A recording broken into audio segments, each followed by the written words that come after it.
minha parte bíblica aí são as 7 pragas do impeachment. Deus mandou as 7 pragas do Egito, lá quando o pessoal andou aprontando demais.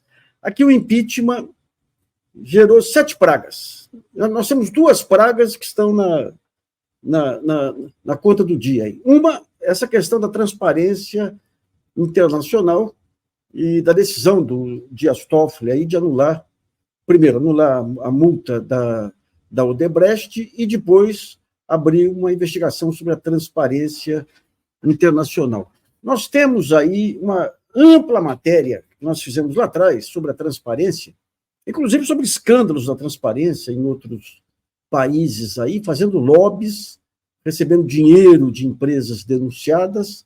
E no caso brasileiro, o que está acontecendo, ela está jogando a culpa da Lava Jato. Ela falou, não, nós orientamos lá que o Ministério Público não poderia ser o gestor dessa fundação. Gente, essa fundação estava tudo definido para transparência, ser a gestora. Já estava... Raquel Dodge, que era procuradora-geral, estava em dúvida, tamanha a influência que a mídia deu para esses aventureiros. Aí, e um procurador me mandou o material da fundação. E o material da fundação era claríssimo aí de passar para a transparência o controle, aí, a gestão das verbas, enquanto o Dallagnol e o Pozzobon montavam uma empresa em nome das esposas para dar palestras. Então, essa é uma das pragas do Egito, uma das pragas do impeachment. É uma coisa séria aí. Hoje eu estava vendo o pessoal que era da Abraja. A Abraja é a Associação Brasileira dos Jornalistas Investigativos. Uma vergonha o que fizeram. Eles criaram uma geração de jornalistas, expulsadores, até alguns bons jornalistas, e o que fizeram na Lava Jato foi vergonhoso, mas vergonhoso. Foi o antijornalismo. Eu já contei aqui que eu participei de um seminário em Tiradentes, organizado pelo saudoso Audálio Dantas aí. Na véspera foi a Miriam Leitão para defender de forma intransigente a Lava Jato. No dia seguinte, quando eu comecei a falar, Elvira Lobato, que é uma grande jornalista, já estava aposentada, mas foi uma das fundadoras da Abraja, ao lado do marido, e tudo. Quando eu comecei a criticar a cobertura, falou, mas o que você faria se fosse chefiar a reportagem aí? Rapaz, eu quase caí da cadeira. O que eu faria? Eu faria jornalismo. E fazer jornalismo é você não aceitar os releases como se fossem verdades absolutas. E agora o que está acontecendo? Estava vendo hoje um dos rapazes aí da Abraja falando, precisamos nos movimentar, que a cobertura da Lava Jato foi a crítica, aquela vergonha foi a crítica. Não podemos repetir a mesma coisa agora. O que é repetir a mesma coisa agora? A cobertura contra a transparência internacional e contra a Lava Jato. Ou seja, agora precisamos fazer jornalismo. Lá, a outra hora não fizemos. E a autocrítica? Onde que vem a autocrítica? E daí nós entramos na última praga do impeachment, aí que é o poder do Arthur Lira sobre a Câmara e sobre o orçamento. Hoje ele deu uma declaração que deveria deixar envergonhado o Supremo, Gilmar, Barroso, Toffoli, todo esse pessoal aí, envergonhado a mídia, aí, essa mídia que deu poder para esse sujeito aí. Vamos ouvir o que ele falou aí. A Constituição garante ao Poder Legislativo o direito de discutir, modificar, emendar, para somente aí aprovar a peça orçamentária oriunda do Poder Executivo. Não fomos eleitos, nenhum de nós, para sermos carimbadores, para carimbar. Não é isso que o povo brasileiro espera de nós. Espera-se isso sim, independência e somatório de esforços, sempre a favor do nosso país. O orçamento da União pertence a todos e todas, e não apenas ao Executivo, porque se assim fosse, a Constituição não determinaria a necessária participação do Poder Legislativo em sua confecção e final aprovação. O orçamento é de todos e de todos os brasileiros e brasileiras.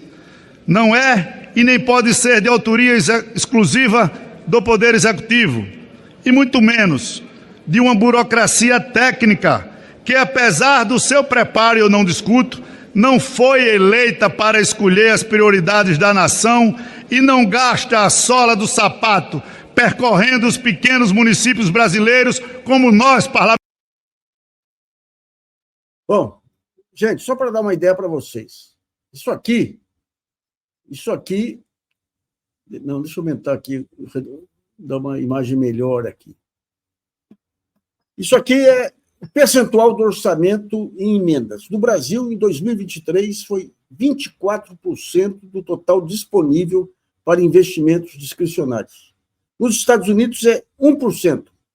Na França, é 1%. Na Alemanha, é 0,5%. Agora, quem que é a pessoa que tem o controle desse orçamento, que fala, o orçamento é nosso, é do povo? Até agora, o Arthur Lira tem as seguintes denúncias. Corrupção passiva, em 2017, foi denunciado pela Procuradoria-Geral da República por supostamente ter recebido uma propina de 106 mil do então diretor da Companhia Brasileira de Trens Urbanos. Em 2023, a primeira turma do STF rejeitou a denúncia por corrupção passiva por maioria de votos. Em 2020, o Tribunal Regional da 5ª Região absolveu por falta de provas.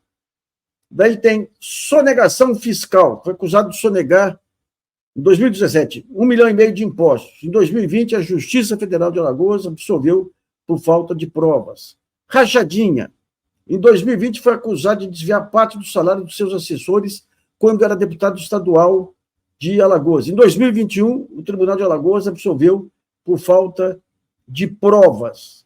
No ano passado, a revista Piauí levantou que o relatório da Polícia Federal de Busca e Apreensão, no endereço do motorista Wanderson de Jesus, motorista do Arthur Lira, eles apreenderam um caderno caixa mostrando saldos, repasses, destinatários e datas.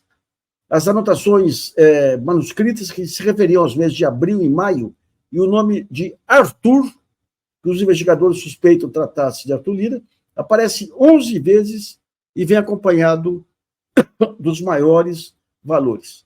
Não apenas isso, ele instituiu o orçamento secreto, pelo qual ele poderia destinar verbas para o deputado que quisesse sem prestação de contas.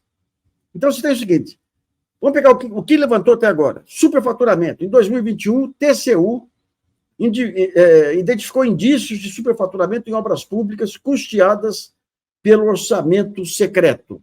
Um dos exemplos era uma creche em Roraima com orçamento 30% superior ao valor de mercado. Favorecimento político. Várias reportagens mostrando que os aliados eram favorecidos politicamente. Por isso que criou-se essa bancada terrível aí, a pior bancada da história do Congresso. Desvio de dinheiro. Em um dos casos, aí um empresário foi preso por desviar 10 milhões de emendas destinadas à saúde no Amazonas. Ou seja, essa é a pessoa que controla o país hoje. E pelas avaliações, na sucessão dele, se entrar um desses candidatos do Centrão junto com o Davi Alcolumbre no Senado, o país está prisioneiro deles. Isso aí é herança do que vocês da mídia, do que vocês do Supremo, do que vocês da Procuradoria-Geral da República, do Janot, e tudo fizeram com esse país. Essa história de derrubar do direito penal do inimigo, de derrubar a qualquer preço aí os inimigos e tudo, levou a isso.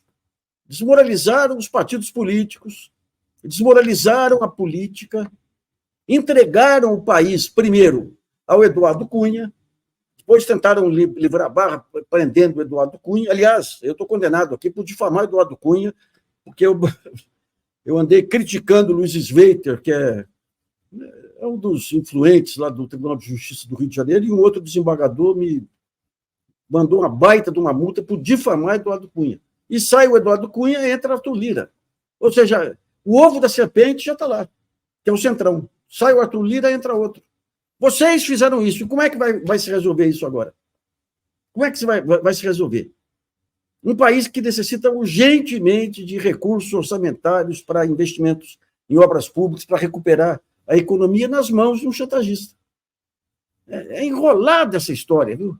É enrolado essa história aí. É enrolado. Vamos mudar um pouquinho de assunto aqui, que isso aí é vergonha das instituições brasileiras.